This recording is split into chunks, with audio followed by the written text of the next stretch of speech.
참 전쟁의 비극입니다마는 오늘 설교 제목이 아무쪼록 죽이지 마옵소서 이런 제목인데요. 이 솔로몬 재판입니다. 고대로부터 현대까지 솔로몬 재판은 명재판, 그래서 솔로몬의 재판, 요즘도 예수 믿든지 안 믿든지 흔하게 사용하는 유명한 내용인데, 내용은 이런 겁니다. 간단합니다. 한 집에 두 여인이 살았어요. 근데 3일 간격으로 아들을 낳습니다. 두 여인 외에 그 집에 사는 사람이 없었어요. 근데 한 여인이 좀 멍청했단가 보죠. 옆에 아이를 누이고 재우는데 잠결에 깔아뭉개서 아이가 죽었어요. 아침에 일어나 보니까 이게 죽었어요. 그런데 한 집에 사는 다른 여인의 아들을 살아있으니까 그 몰래 가서 아이를 바꿔치기 했어요. 그리고 이게 내 아들이야, 죽은 애들이 내 아들이야, 이러고 싸움이 벌어진 거예요. 근데 증인이 없어요. 아무도 증거할 길이 없어요. 그때 이제 왕을 찾아와서 자초지종 이야기를 들은 솔로몬 왕은 칼을 꺼내든지 이 칼을 꺼내면서 이 칼로 이 아이 절반 나눠서 양 여인에게 주어라, 두 엄마에게 주어라, 이렇게 얘기합니다. 그런 내용이에요. 그 말을 들은 진짜 어머니는 막 새파랗게 질려가지고 배야, 그거 제 아이 아닙니다. 제 아이 아닙니다. 저 여인의 아이입니다. 죽은 게 내 아들이고 산 아이는 저 여인의 아들입니다. 아무쪼록 그 아이 죽이지 마세요. 그 아이 죽이지 마세요. 막 벌벌 떨면서 죽이지 말라는 거예요. 근데 가짜 엄마는요, 아이고 잘 됐네. 네 것도 안 되고 내 것도 안 되고 쫙 나눠 가져. 그냥 절반씩 나눠 가자. 그게 공정하지. 금방 솔로몬은 알아차렸어요. 누가 진짜 엄마인지 누가 가짜 엄마인지 이건 3살 먹은 애기도 판결할 수 있는 그 명판결, 솔로몬의 재판입니다. 왜 오늘 이 설교가 의미가 있냐면, 이 열왕기 상하는요, 이스라엘 민족의 역사책이에요. 역사책. 국어책이란 말이에요. 그 역사책이에요. 역사책이에요. 그 나라에 있었던 일들을 얘기하고 있는데, 이스라엘 민족이 남과 북으로 갈라져 있을 때 남쪽은 유다라 그랬고 북쪽은 이스라엘이라 그래서 서로 물고 뜯고 싸우고, 그리고 서로 침략하고 전쟁하고 죽고 죽이는, 어쩌면 우리 대한민국의 역사와 아주 비슷한 그 남북으로 갈라진 이스라엘 역사인데요. 이 열왕기 상하의 이 솔로몬 재판을 대비시킨 것은 그 나라의 운명이고 그 나라의 역사고 그 나라의 상황을 이 솔로몬 재판을 통해서 우리에게 말씀하고 있는 겁니다. 오늘 우리는 이 솔로몬 재판이 어떤 의미를 주는 것인가, 우리에게, 우리 민족에게 또는 우리 성도들에게 어떤 의미가 있는 것인가 하는 것을 오늘 말씀드리고자 하는데, 첫째는요, 남북 문제는 생명의 문제입니다. 여러분 지금 이 어머니 아들 만나는 거 보셨잖아요? 거기에 무슨 이해관계가 있어요? 거기에 무슨 이념이 있어요? 거기에 무슨 사상이 있어요? 아니, 그 반공호에서 잃어버린 아들을 얼마나 어머니는 그리워했겠어요. 내 아들. 그 아들은 어머니 돌아가신 줄 알고 밥을 제사를 지냈다고 그러잖아요. 아내도 몰래, 아내가 몰랐대요. 왜 밥을 떠놓는지 몰랐다는 거예요. 본문 말씀은 이 유명한 솔로몬 재판은 솔로몬의 지혜를 말하는 게 아니에요. 어떤 재치를 시험한 것도 아니에요. 누구의 아들이냐 소유권을 논한 것도 아니에요. 여러분, 지금 이 어머니는 내 것이다 네 것이다 그런 거 따지는 거 아니에요. 자기 아들이라 주장하는 두 엄마에게 아이를 나누어 주라고 하는 솔로몬 재판은 남북으로 갈라진 우리 민족의 문제고, 우리 민족의 문제는 우리의 생명의 문제다. 그런 걸 지금 이 솔로몬 재판을 통해서 우리에게 말씀하시는 겁니다. 솔로몬 재판은 간단합니다. 나누어서라도 공정하게 분배하자 그럽니다. 자, 네 것도 되지 말고 내 것도 되지 말고 그 아이들 죽여서 똑같이 나눠 갖자, 그런 얘기예요. 진짜 엄마는 아닙니다. 아닙니다. 제 아들 아닙니다. 죽은 게 내 아들이고 산 아이들은 저 여자 아들입니다. 어쩌면 이 분단 후의 아픔을 우리에게 말씀하시는 그런 내용입니다.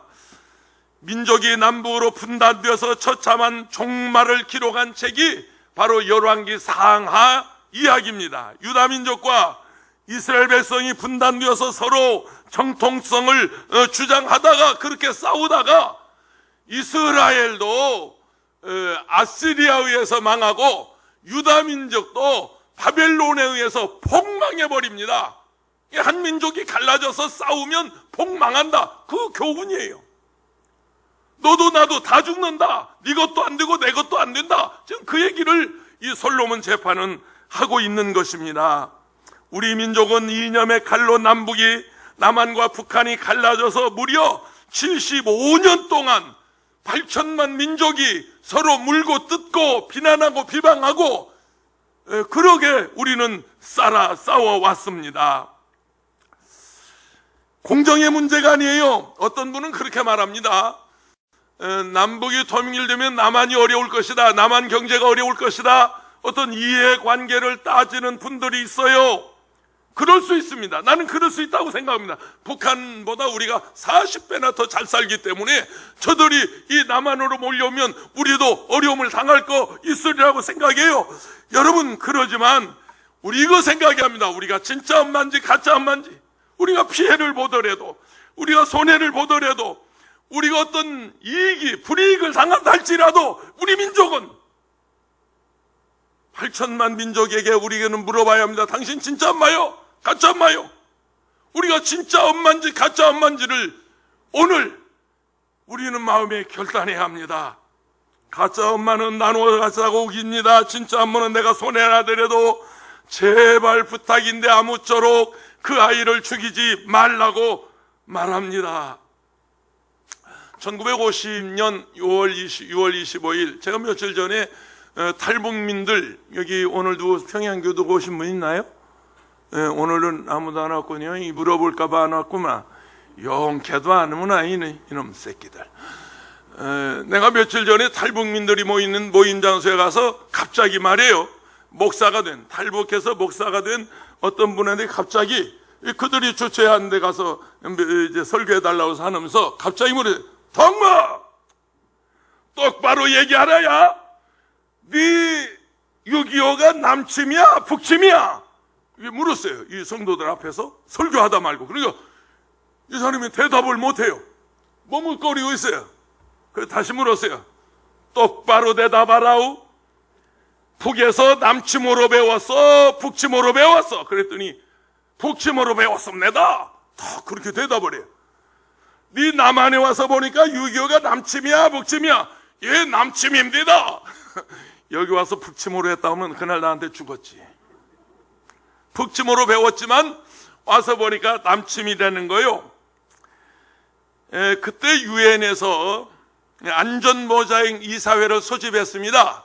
상임이사국이 6개 나라인데 소련 대표가 그 전날 저녁에 술을 잔뜩 먹고 취해서 늦잠 자서 안전보장 이사회에 참석 못했다는 설이 있고, 소련의 그 유엔 대사가 안전보장 이사회를 가려고 자동차로 가다가 자동차가 고장이 나서 그 안전보장 상임이사회에 불참을 했다, 늦게 참석했다, 그런 두 가지 설이 있는데, 아무튼 어떻게 됐든 간에 당시 소련 대사가 참석해서 한 개국이라도 1개국이라도 반대표를 던지면 유엔군 참전 못하는 거예요. 근데 그 하나님께서 이 소련 그 전날 저녁에 그 대사를 술을 잔뜩 처먹었다고 그러면 안 되지. 잔뜩 마셔가지고 밤새도록 배탈 나가지고 그냥 화장실 왔다 갔다 하다가 새벽녘에 잠들어서 늦잠 자서 못 오겠대요. 이건 내 설명이요. 아무튼 그때 이제 미국과 영국과 캐나다 등 16개국이 참전을 합니다. 실제로 이제 중공군이 있고 베트남군이 있고 또 러시아, 소련이죠. 당시 소련군이 있으면 이 6.25 전쟁은 적어도 우리 남북 말고, 당사국 말고 한 20개국이 참전을 해서 수백만 명, 아니요, 숫자가 1000만 명 이상 사상자를 낸 참 민족의 비극이 아닐 수 없습니다. 그런데 그 유엔군 참전국 중에서 에티오피아 군대가 참석을 했어요. 이 에티오피아 군은 253전 253승, 그러니까 전승을 기록한, 이 사진에 뜬 이 에티오피아 저 분들 보세요. 피부 색깔이 달라요. 까만 분들이에요. 우리하고 전혀 모습이 다른 분들이에요. 저분들이 알지도 못하는 대한민국에 와서 253전에 253승을 한 당시 그 에티오피아의 셀레시의 황제가요, 파병 요청을 받자마자 황신의 근위병을 중심으로 해서 보병 1개 대대를 편성해요. 강류부대라고 하는 그 강류부대라는 말이 우리말로 강류부대인데 그 이디오피아어로는 초전박살, 그런 그 뜻을 가지고 있다고 합니다. 사전에서 찾아보니까. 그래서 초전박살이라고 하는 이 부대 이름을 이제 하사를 해요. 그리고 출정식에서 셀레시의 황제는 이렇게 부탁합니다. 이길 때까지 싸워라. 죽을 때까지 싸워라. 이게 참 야면을 아무도 안 하는구만. 이 양반들이 군대 들어갔다 왔어야지. 그러면 그냥 딱 하고 총상 그럴 건데, 이 양반들이 군대 안 갔다 왔어. 아이고 참 표가나. 이쪽 남자들 군대 갔다 왔어, 안 갔다 왔어? 가만히 있어. 이 사람들 안 갔나 봐. 초전박살이라고 하는 그런 강류부대가 253전에 253승. 그 당시 셀라시의 황제가요, 1만 킬로가 떨어진 한국을 위해서 최정예 부대, 말하자면 황실의 근위병을 이 대한민국에 보낸 이유가 있더라고요. 본인이 에티오피아가 1935년, 그러니까 6.25 전쟁이 훨씬 일어나기 전이죠. 이탈리아의 나라를 빼앗겨요.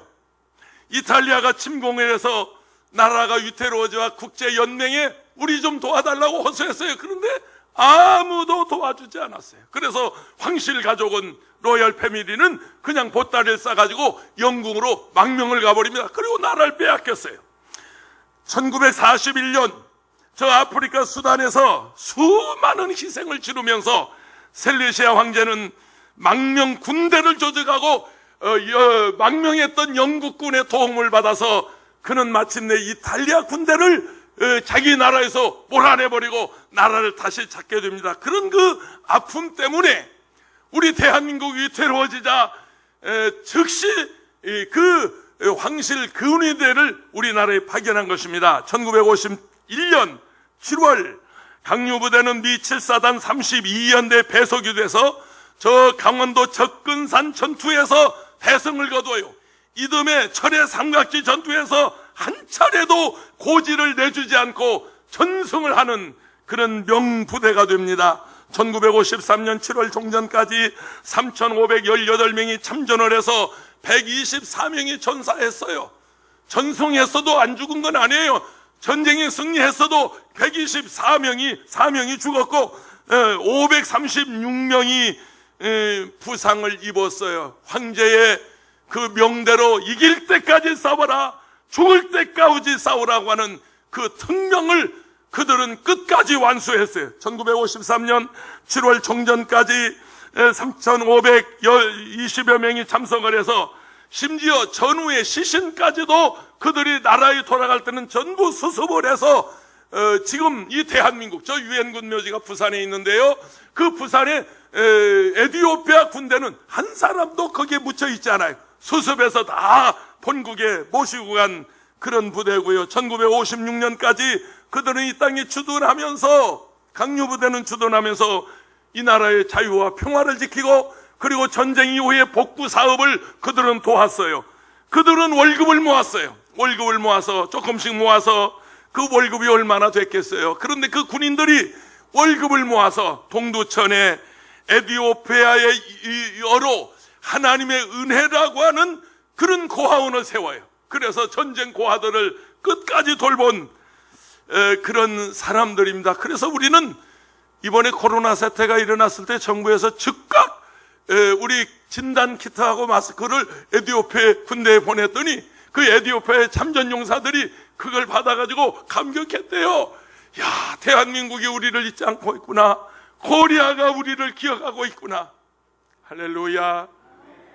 남북 문제는 어떤 이해관계 문제 아니에요. 경제 문제 아니에요. 여러분, 협상이나 회담으로 되는 문제 아니에요. 남북 문제는 생명에 관한 문제. 믿으시면 아멘 합시다. 할렐루야. 두 번째, 남북 문제는 신앙적인 문제입니다. 27절, 28절에 이제 제가 설명한 내용이 나오는데, 제가 평양을 방문한 적이 있습니다. 금강산 관광도 한번 다녀왔고요. 평양 시내에 가서 3박 4일 동안 머물다 온 적이 있습니다. 이 양반들 색깔 좀 이상하게 바라보네. 김원철 목사 평양 갔다 오니까 혹시 평양 북한하고 무슨 내통하는 거 아니야? 그렇게 나를 지금 째려보고 있는데 절대 째려보지 마시라요. 우리 원로 목사님 심장병원 기공식 때 내가 수행해서 다녀왔습니다. 그러므로 절대 평양 가서 무슨 일 없었으니까 평양 갔다 온 사람들은 하여튼 모두 다 뭐냐면 누마가 있어요. 평양 가서 애를 낳고 왔다. 누구 아들이 지금 평양에서 크고 있다. 별 얘기 다 지금 돌고 그럽니다만은 내 레거제 300여 명이 같이 갔다 왔어요. 나 거기 묻혀서 갔다 왔으니까 절대 나 의심하지 말라요. 내 레거는 일 없어야. 그때 이제 평양 방문했을 때 3일째 되는 날 평양 역사박물관을 가보았습니다. 그곳에 가니까 고조선의 기록이 다 돼 있어요. 그리고 고구려의 기록이 다 돼 있어요. 좀 고구려의 광개토 대왕 역사가 거기 다 있고요. 고조선 기록이 거기 다 있고요. 그 다음에 누굽니까? 왕건이 발해 역사가 거기 다 기록된 것을 봤어요. 아주 구체적으로 그 역사박물관에 그걸 기록된 것을 봤습니다. 여러분, 우리 역사박물관, 우리 대한민국의 역사박물관, 경주나 부여나 서울에 있는 역사박물관 가보세요. 여기는 신라 삼국시대, 말하자면 신라와 백제와 그 다음에 고려, 이 삼국시대 역사가 이쪽 남한에 다 있습니다. 그 위에 다른 남쪽의 역사도 다 돼 있는데, 저는 그것을 보면서 나라가 통일되지 않고는, 나라가 하나 되지 않고는 어느 나라도 이 나라의 정통성을 말할 수 없다. 왜냐하면 북쪽 역사는 거기 다 있고 남쪽 역사는 이곳 다 있으니까 이 나라가 평화 통일로 이루어져서 나라가 하나 될 때만이 대한민국 한민족의 정통성을 말할 자격이 있다 하는 생각을 했어요. 왜 이것이 중요하냐면, 여러분, 에덴 동산에서 가인과 아벨이 제단을 쌓습니다. 아벨은 아벨대로 제단을 쌓아요. 곡물 가지고 하나님 짐승 잡아서 드리고, 가인은 가인대로 곡물 가지고 하나님의 제사를 드립니다. 그리고 서로 정통성을 주장하는 거예요. 서로 네 아버지냐 내 아버지냐, 네가 정통이냐 내가 정통이냐, 그거 싸우다가 마침내 형 가인이 아벨을 죽이고 마는 겁니다. 정통성 문제, 역사적인 문제, 신앙적인 문제, 마침 그걸로 그들은 전쟁에서 아벨을 죽이고 만 것입니다. 여러분, 평양은 어떤 곳이냐면 동방의 예루살렘이라 부르던 곳입니다. 동방의 예루살렘이라 할 만큼 평양에 저 토마스 기념교회 장대인 교회를 중심으로 해서 6.25 이전에 3,042개 교회가 북한에 있었습니다.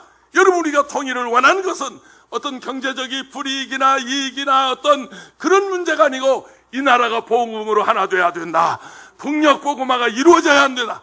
평양에 국제교회 저 토마스 기념교회가 세워지고 저 금강산에 기독교 수양관이 세워지면 거기는 틀림없이 원장이 김원철 목사야. 이미 찍어놨어.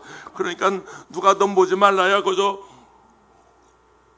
북한 정부에서도 남한 정부에서도 평양에 기독교 수양관 세워지면 저 김원철 목사 원장한다고 이미 5년 전부터 소문났어요. 그저 괜히 이거 딴 생각도 하지 말라야. 저 김상철이 왔으면 한마디 하려고 그랬더니 오늘 안 왔구만. 이 얘기 할 줄 알고 또 지가 한다고 할까봐 난 겁이 나. 여러분, 북한은 어쩝니까? 김일성 일가가 70년대 절대화, 그들의 말은 절대적이었어요. 80년대 그들은 우상화, 마치 우상처럼 섬겼어요. 90년대 들어와서 김일성 일가는 신격화가 돼서 지금 신적인 존재로 김일성인가, 김정은이까지, 김여정까지, 백두혈통, 무슨 빨치산 혈통 이래가지고 그들은 지금 신격화돼 있어요. 아닙니다. 가짜입니다. 여러분, 그거 가지고는 안 됩니다. 하나님의 은혜야 되고 하나님의 역사야 되고, 할렐루야, 북녘이 복음화 돼야 되고 북한 복음화가 이루어져야 되고 북한에 무너진 교회들이 다시 세워질 때 이 나라의 정통성이 바로 서는 것입니다. 공산주의 사회주의 가지고 되지 않습니다. 종교전쟁은 이념 전쟁보다 더 무서운 전쟁이라고 말합니다. 이라크 내전은 이슬람의 수니파와 시아파의 내부 갈등으로 맞으면 내전이 일어났어요. 세계 곳곳에서 일어나는 테러와 전쟁은 이념 전쟁이라기보다는 종교전쟁의 갈등입니다. 이라크 내전이 바로 그런 것입니다. 사람들은 하나님을 둘로 나누었어요. 그리고 사람들은 알라를 둘로 나눠서 서로 종교적인 그런 갈등을 하고 서로 분쟁하고 있는 것입니다. 여러분, 솔직하게 한번 물어보십시다. 우리 북한에 하나님이 계시고 남한에 하나님이 계시는 겁니까? 북한의 하나님은 빨간 하나님이고 남한의 하나님은 파란 하나님인 것입니까? 여러분이 있다가 우리가 섬기는 하나님은 한 분 하나님이십니다. 북한의 하나님도 남한의 하나님도 오늘 나와 여러분이 섬기는 그 하나님, 할렐루야. 오늘 원문 16절에 두 여인은 둘 다다 여러분 창기라는 사실을 밝히고 있어요. 창기라는 말이 무슨 말입니까? 애비 없는 자식이다 그 말이에요. 정체성이 없어요. 그건 다 두 여인 다 창기였어요. 엄마는 분명하지만 아버지가 누군지 분명하지 못해요. 며칠 전에 제가 지난 토요일 날 어느 결혼식에 가서 대표 기도하는데 주례하시는 목사님이 나는 안 깔 줄 알았어요. 그런데 다 까버리더라고요. 참 그 목사님 까는데 뭐라고 했냐면 오늘 신부의 어머니는 기도원 원장님이십니다. 그런데 평생 시집 안 간 처녀입니다. 그런데 어머니라고 그래요.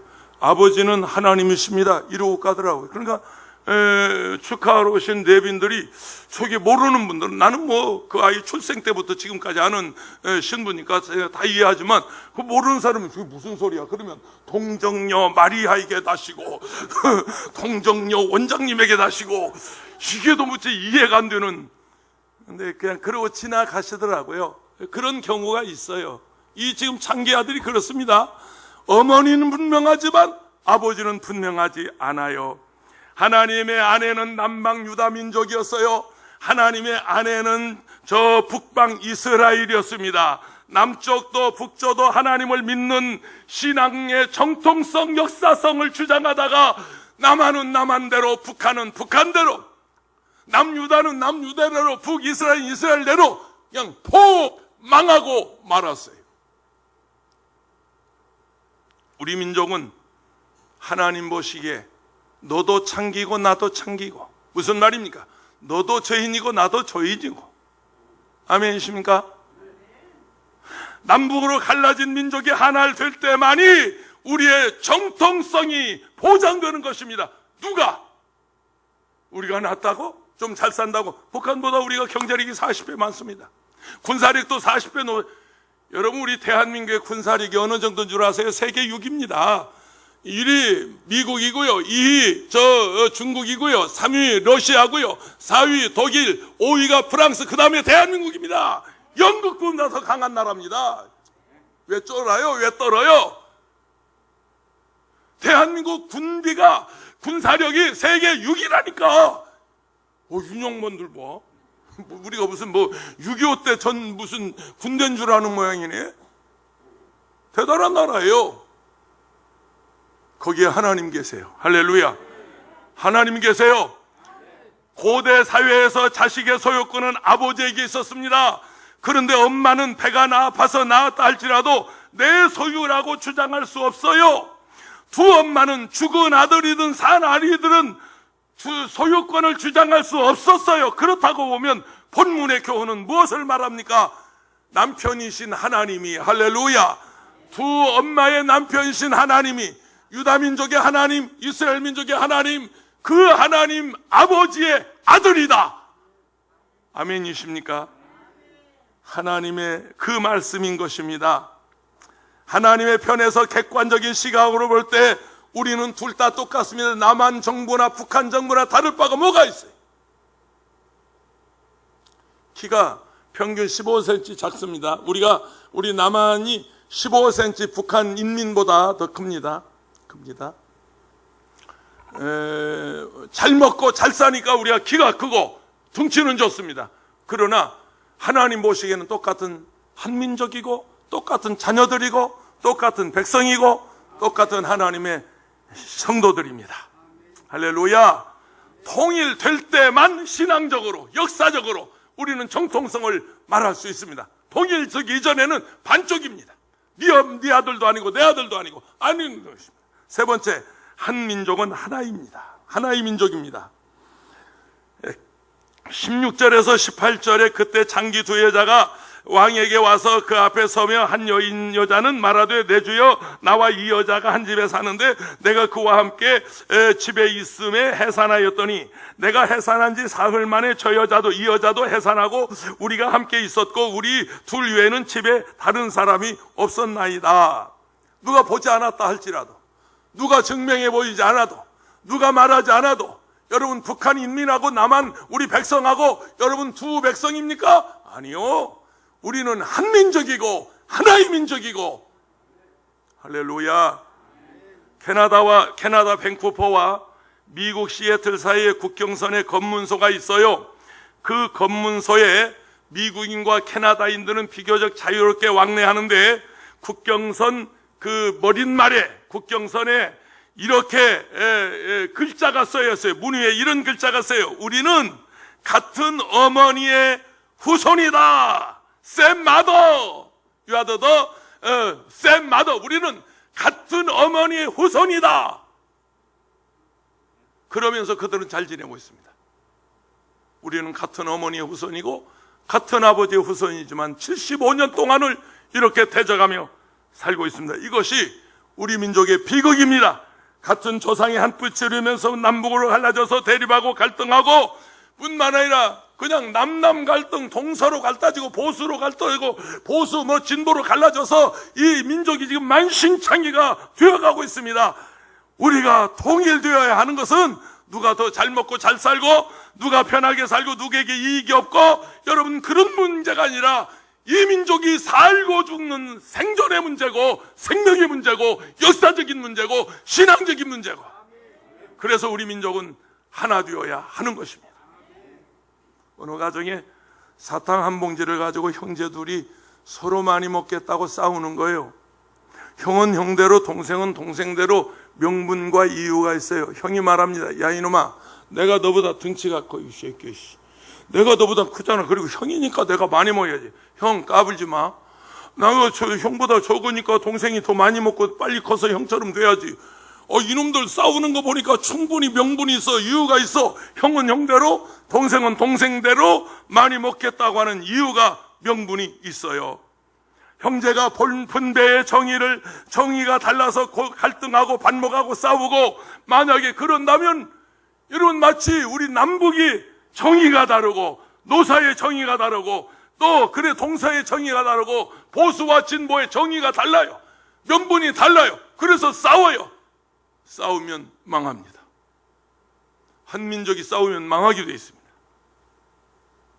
자신의 명분만 내세우고 자신의 이유만 내세운다면 우리는 망하고 마는 겁니다.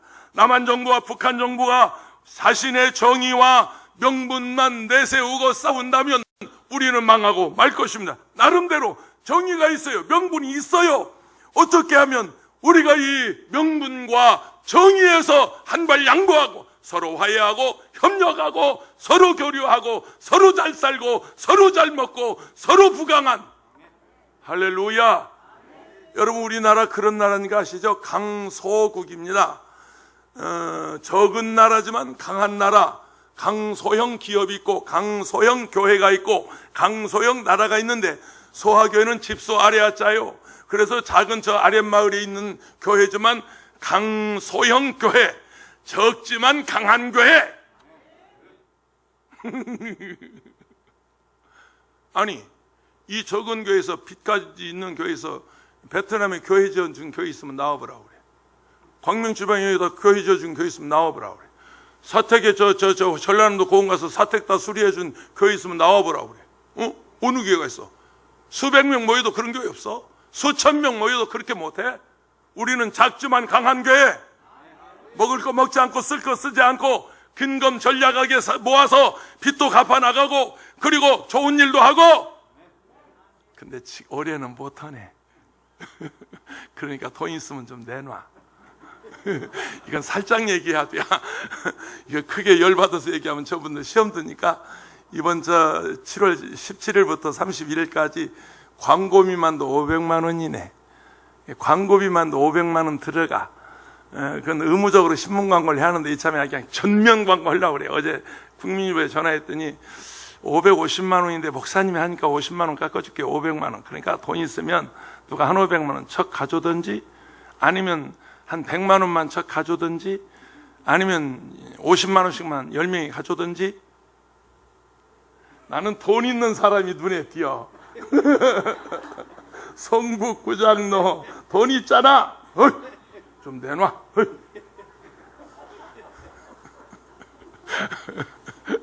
이제 우리 성도들 시험 안 들으라고 이렇게 껄껄대고 웃어요. 그러니까 나는 반농담처럼 하지만 농담 속에 언준유골이라는 말 있잖아. 말 속에 뼈가 있다 그 말 다 알잖아.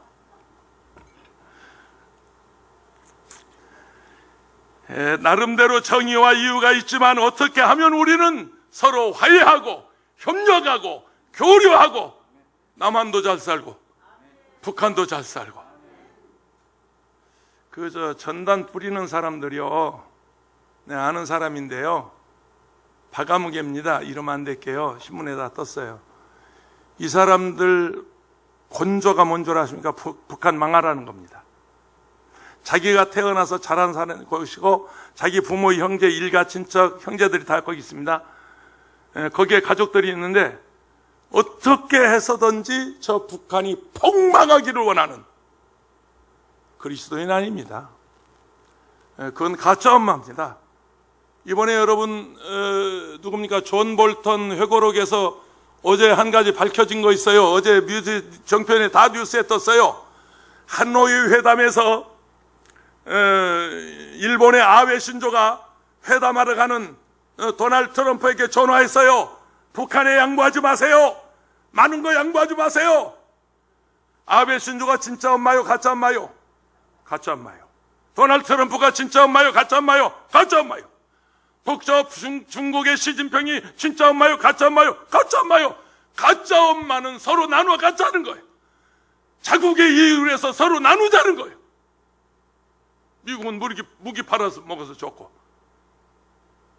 야, 이 정치적인 얘기 안 하려고 그랬는데 열받아서 안 할 수가 없네. 1년 전 꼭 7월 4일 날 북한에서 불화소수를 비롯해서 반도체에 들어가는 중요한 원리를 수출 금지해서 그 사이에 우리 1년 동안 우리 대한민국은 다 개발해버렸어. 이미 일본을 앞서고 있어. 할렐루야. 박수 한번 쳐요. 안 도와주면 못 살 것 같아서?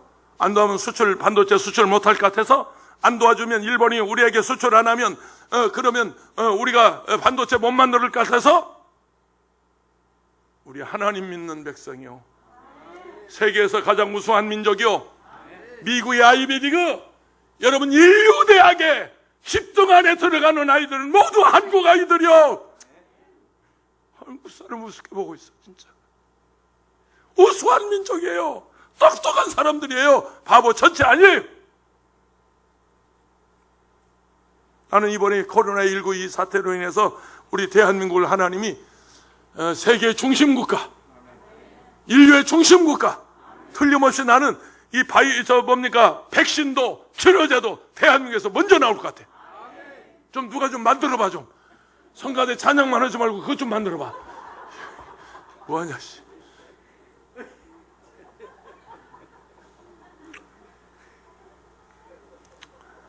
그냥 진짜 나 열받아서. 에스겔서 37장 15절 16절 17절 읽고 설교 마치겠습니다. 여호와의 말씀이 내가 또 내게 임하여 이르시되, 인자여 너는 막대기 하나를 가져다 그 위에 유다와 그 짝 이스라엘 자손이라 쓰고, 또 다른 막대기 하나를 가지고 그 위에 에브라임의 막대기 곧 요셉의 짝 이스라엘 온 족속이라 쓰고, 그 막대기를 서로 합하여 하나가 되게 하라. 내 손에서 둘이 하나가 되리라. 할렐루야. 19절에 보면 내 손에서 하나가 되게 하라. 내 손에서 하나가 되리라. 그러니까 하나님께서 너희들끼리 하나 되게 하라. 그 다음에 내 손에 맡겨라. 내가 되게 하나 되게 하리라. 하나님이 우리와 함께 하십니다. 우리는 자신감을 가지고 여러분 승리하시기를 바랍니다. 코로나 방역은 우리가 철저하게 수칙을 지켜야 합니다. 마스크도 쓰고 우리 철저하게 지켜야. 그러나 쫄 건 없습니다. 그러나 떨 건 없습니다. 하나님이 보호하십니다. 하나님이 지난번 6.25 노래 했잖아. 근데 그게 금지곡이 됐더만. 그래서 6.25 노래가 나오다가 말더라고. 유튜브에 떠보니까 조국의 원수들이 이렇게 하다가 발로 땅 치고 그 다음 구절은 무찌르고 원수들을 무찌르고, 그건 요즘 금지곡이라 잘 안 부르더라고요. 근데 나도 불러놓고 가만히 생각하니까 저것들 죽여버리면 어떡해. 무찌르고 나도 흥분해서 내가 6.25 노래를 불렀지만 그냥 애국가 부르는 게 훨씬 낫겠더라고. 하나님 아버지, 하나님이 보호하는 나라, 하나님이 지키는 나라,